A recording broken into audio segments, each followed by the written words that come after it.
हरिओम, सुप्रभातम। मैं मैथ्स वाला किशोर कुमार लाल दास आप लोगों के समक्ष उपस्थित हूँ और मैं परीक्षा के दृष्टिकोण से मैं बात करना चाह रहा हूँ। तो क्लास 8 के बच्चों के लिए खास करके ये वीडियो उपयोगी हो सकता है और परीक्षा के दृष्टिकोण से जिनकी परीक्षा अभी नहीं स्टार्ट हुआ है और जिनकी परीक्षा होने वाली है उन बच्चों के लिए काफ़ी फ्रूटफुल वीडियो बन रहा है। इसे कृपया करके आप लोग देखेंगे ध्यान से और समझेंगे। तो इसमें मैं आज इसमें से एक चैप्टर है अंडरस्टैंडिंग क्वाड्रिलेटरल चैप्टर 3 है क्लास 8 का। तो इसको हम लोग समझेंगे मेन पॉइंट्स, और मेन पॉइंट समझने के बाद कुछ एग्जाम्पल्स देखेंगे।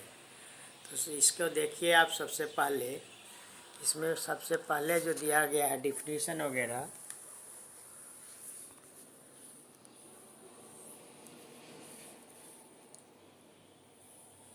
Polygon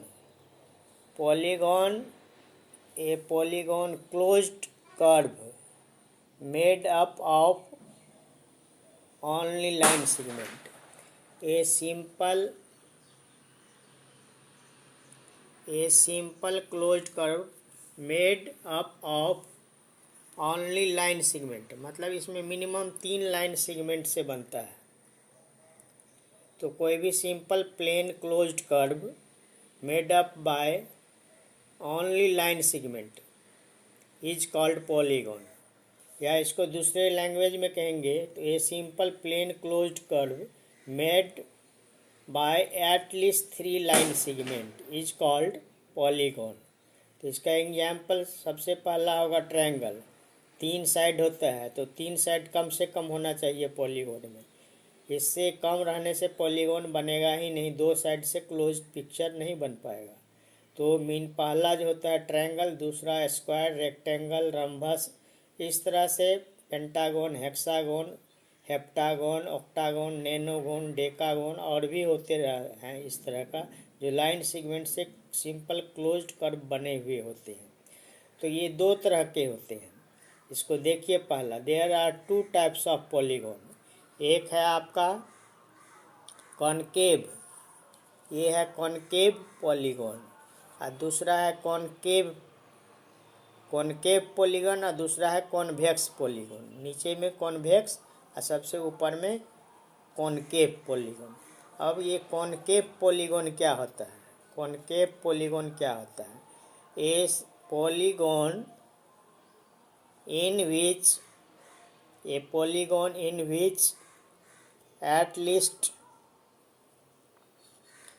at least one of interior angle more than 180 degree. मतलब कोई भी पॉलीगॉन का अंदर का इंटीरियर एंगल 180 डिग्री से बड़ा होगा तो इसको कॉनकेव पॉलीगॉन बोलते हैं। तो इसका यदि पिक्चर की बात करें तो इसमें कोई भी पिक्चर इस तरह से बन सकता है। देखिए, ये एक अंदर का एंगल 180 से बड़ा है, ये अंदर वाला एंगल 180 से बड़ा है।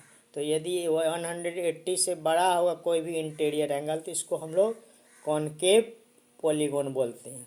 और दूसरा खासियत क्या होता है, इसमें डायगोनल बाहर में भी बन सकता है। देखिए, डायगोनल आउटर भी बन जाएगा बाहर में। ये डायगोनल आउटर बन रहा है यहाँ पे डायगोनल्स। तो 2 खासियत हुआ, अंदर का एंगल 180 से बड़ा, और दूसरा हो गया डायगोनल आउटसाइड भी बनेगा। इस तरह से दूसरा जो टॉप है इसका पार्ट्स कॉन्वेक्स पॉलीगॉन। तो ये कॉन्वेक्स पॉलीगॉन क्या होता है? ये भी सेम ऊपर की तरह ही है। A polygon in which each interior angle, A polygon in which each interior angle is less than 180 degree. इसमें क्या आता है? A polygon in which each interior angle is less than 180 degree. Concave में more than 180 था और इसमें क्या है? लेस देन 180 होता है। तो अंदर का एंगल कोई भी 180 से बड़ा नहीं होगा, लेकिन बाहर में इसका कोई डायगोनल भी नहीं बनेगा। जो भी डायगोनल बनता है वो अंदर ही बनता है। तो कॉन्वेक्स का डायगोनल इनसाइड बनता है और एंगल जो है 180 से बड़ा नहीं होगा। और इसके विपरीत में बात करूं अपोजिट में, तो कॉनकेव का अंदर का कोई भी एंगल, पॉलीगॉन का इंटीरियर कोई भी एंगल 180 से बड़ा होगा। और दूसरा कंडीशन क्या होगा, तो इसका डायगोनल आउटसाइड भी बन सकता है। तो ये कॉनकेव और कॉन्वेक्स पॉलीगॉन हुआ। अब रेगुलर पॉलीगॉन क्या होता है? A polygon having all sides, a polygon having all sides, देखिए all sides equal in length, all side equal in length and all angles are equal is called regular polygon. Regular polygon का मतलब कोई भी polygon हो जिसका सारे side equal हो। मतलब ट्रायंगल का बात करें तो इक्विलेटरल ट्रायंगल, इसका तीनों साइड इक्वल है तो इसलिए ये रेगुलर पॉलीगॉन हो गया। स्क्वायर है तो इसका चारों साइड इक्वल लेंथ का होगा तो ये रेगुलर पॉलीगॉन है। पेंटागन में भी 5 साइड का 5 साइड 5 सेंटीमीटर का यदि 5 साइड्स बना दें, ईच साइड इक्वल 5 सेंटीमीटर, तो भी वो रेगुलर पेंटागन हो जाएगा। तो इसका खासियत क्या होता है, स्पेशलाइजेशन होता है, जो all angles and all sides are equal, that polygon is called regular polygon. मतलब पॉलीगॉन जिसका सभी साइड्स या फिर सभी एंगल्स इक्वल इन मेजर में हो, इक्वल मेजर का हो, तभी ये रेगुलर पॉलीगॉन कहेगा। या तो एंगल या फिर साइड्स, ये दोनों ही इक्वल होता है। इक्वल नहीं रहने से रेगुलर नहीं, इरेगुलर हो जाएगा। तो इसका एग्जाम्पल स्क्वायर बताया, इक्विलेटरल ट्रायंगल बताएं, फिर इस तरह से रंभस भी हो सकता है या और भी पिक्चर बन सकता है जो रेगुलर पॉलीगॉन का हो। और इरेगुलर में इसका उल्टा हो जाएगा, अपोजिट में polygon which are not regular means polygon whose not all sides are equal is called irregular polygon. Polygon होता है लेकिन जिसका सारे साइड्स की लेंथ की लंबाई जो होती है वो डिफरेंट होगा तो इरेगुलर हो जाएगा। अब इसके बाद एक डायगोनल वर्ड आता है, तो ये डायगोनल बहुत बच्चे जानते नहीं हैं। A diagonal is a line segment, a diagonal is a line segment, a diagonal is a line segment. देखिए a diagonal is a line segment connecting two consecutive vertexes is called polygon. मतलब कोई भी polygon के दो non consecutive, लगातार नहीं, एक के बाद एक छोड़ के वर्टेक्स को ज्वाइन करने वाले जो लाइन सेगमेंट होता है उसको हम लोग डायगोनल बोलते हैं। A diagonal is a line segment that connecting two consecutive, मतलब लगातार वर्टेक्स, नॉन कॉन्सिक्यूटिव वर्टेक्सेस को मिलाने वाले लाइन सेगमेंट को ही हम लोग डायगोनल बोलते हैं। एक बार फिर दोहराता हूँ, it is a line segment in a polygon in which two non-consecutive vertices join, two non consecutive vertex को ज्वाइन करने वाला लाइन सेगमेंट को पॉलीगॉन का डायगोनल कह सकते हैं। इसके बाद आता है कर्व। तो कर्व भी दो तरह का होता है, एक होता है a figure traced out on a plane, कोई भी पिक्चर जो ट्रेस्ड आउट यदि बनाते हैं प्लेन सरफेस पे, which the help of sharp pencil without lifting it, बिना लिफ्ट किए हुए यदि कोई भी पेपर पे हम लोग सिंपल प्लेन पेपर पे यदि स्केच करते हैं तो इसको हम लोग बोलते हैं कर्व। लिफ्टिंग नहीं होना चाहिए यदि आप लाइन खींच रहे हैं तो या दूसरे शब्द में कह सकते हैं